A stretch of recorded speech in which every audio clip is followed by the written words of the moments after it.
예림 단장 칼럼입니다. 오늘은 지난 방송에 이어서 어떤 말을 할까 그 두 번째 시간인데요.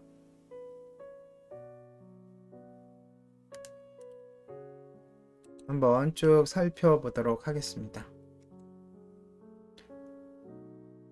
지난 방송에 이어서 지난 방송의 두 번째로 애정을 담은 말을 하라 라고 하다가 말았죠. 소녀가 임신했고 이제 아버지 앞에서 그 사실을 이야기하는 장면까지 이야기했습니다.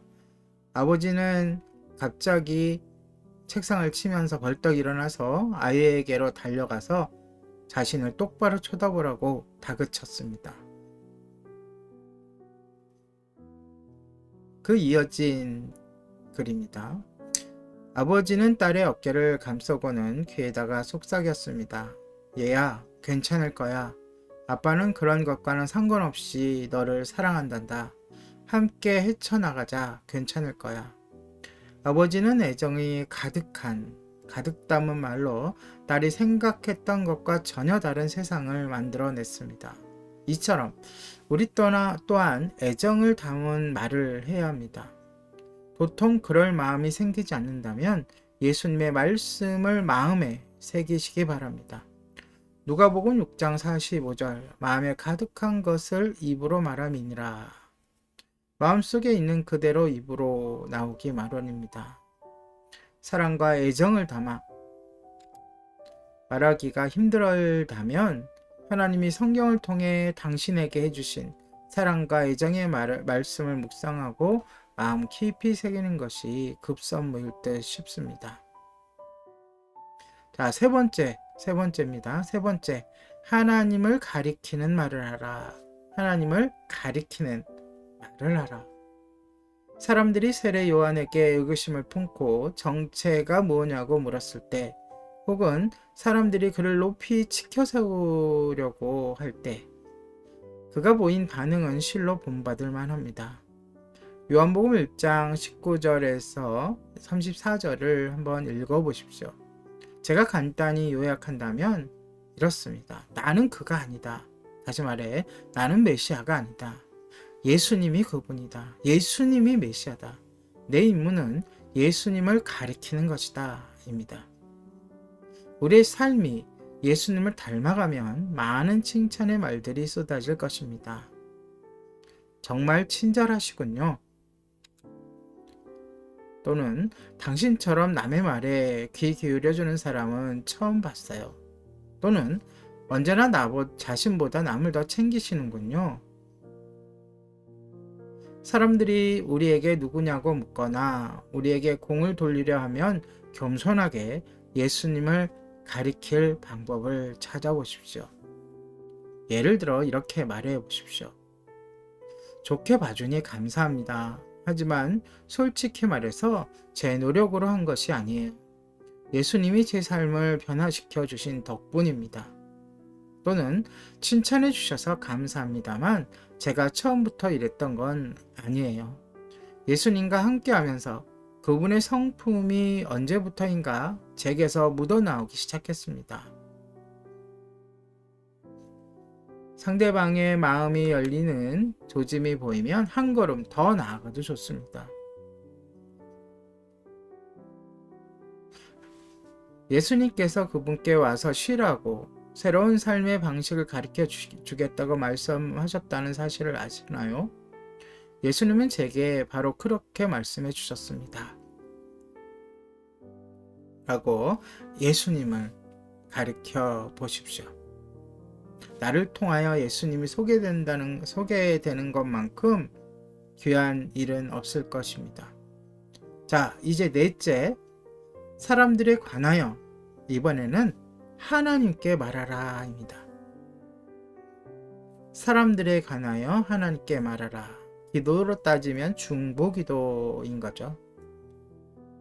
말이라는 것은 여러분도 알다시피 사람과 사람, 이웃과 친지들, 가족들에게만 하는 게 아니고 하나님께도 우리가 말을 합니다. 그것을 우리는 특정지어서 기도라고 하죠. 자, 그런데 이 기도가 어떻게 연결되느냐? 우리가 지금 선한 영향력에 대해서 얘기하고 있잖아요. 큰 주제가. 사람들에게 선한 영향력을 미치려면 하나님의 도우심이 반드시 필요합니다. 하나님이 우리의 삶에 보내주신 사람들을 위해 기도해야 합니다. 하나님, 저들이 주님이 필요함을 깨닫게 해주시옵소서 라든가, 하나님, 제가 저들에게 뭐라고 말해줘야 합니까? 또는 주변 사람들에게 기도해 주겠다고 혹은 함께 기도하자고 말하면 어떨까요? 지인이나 직장 동료에게 당신을 위해서 매일 기도하기 시작했는데 혹시 특별히 원하는 기도가 있나요? 라고 물어보면 어떨까요? 제 경험상 당신을 위하여 기도하고 있다는 이 말이 상대방에게 얼마나 큰 위로가 되고 그 상대방의 마음을 여는지 저는 무수히 경험했습니다. 그렇게 하면 상대방이 어떻게 생각할까? 한번 해보십시오. 또 여러 가지 방법들이 있는데요. 그 중에 하나를 소개하자면 제가 얼마 전부터 시작한 일인데 유튜브 예림의 집이라는 채널을 운영하고 있잖아요. 그 채널을 통해서 또 이 방송이 지금 나가고 있고요. 제가 코너를 하나 더 만들었습니다. 콘텐츠를 하나 더 만든 거죠. 바로 기도하며 걷는 오후 산책이라는 코너. 이번이 5번째고요. 그 동영상을 만들어서 올리는 거죠. 바로 왼편에 그 화면 중 캡처 화면이 나와 있는데요. 제가 산책을 하면서 핸드폰으로 그 길을 산책하는 동안 영상으로 촬영을 하는 거죠. 그리고 거기에 내려와서 그 촬영을 하는 것으로 주가 아니라 그러면서 기도해 주는 거예요. 예. 산을 오르며 카톡이나 문자, 댓글을 통해 보내주신 내용을 주님께 기도하는 거죠.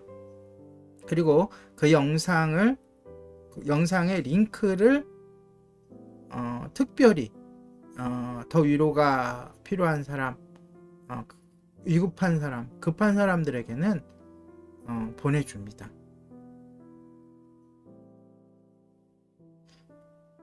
물론 받아보면 다들 고맙다고 감사하다고 하고 있어요. 근데 중요한 것은 그걸 보내주는 것으로 위로도 하지만 중요한 것은 그 시간, 예를 들어 뭐 1시간이면 1시간, 그 시간 동안 그들을 위해 기도하는 게 제일 중요한 거죠. 영상을 찍는 게 중요한 게 아니라 그 시간 기도한다는 거죠. 그리고 기도를 하고 있다고, 당신을 위해 기도하고 있다고 말해주는 것. 결론으로 어떤 방법이든 그들의 사정이 여러 개잖아요. 그렇죠? 아픔이 있을 수도 있고 병이 있을 수도 있고 위로가 필요할 수도 있고 사업에 실패했을 수도 있고 어떤 일을 계획하고 있을 수도 있고 그들의 사정을 하나님께 간절히 아뢰는 것이 매우 중요합니다. 우리의 중보기도는 강력한 힘이 있습니다. 네, 어떤 말을 해야 할까? 그 2번째 시간, 오늘의 예림단장 칼럼이었습니다.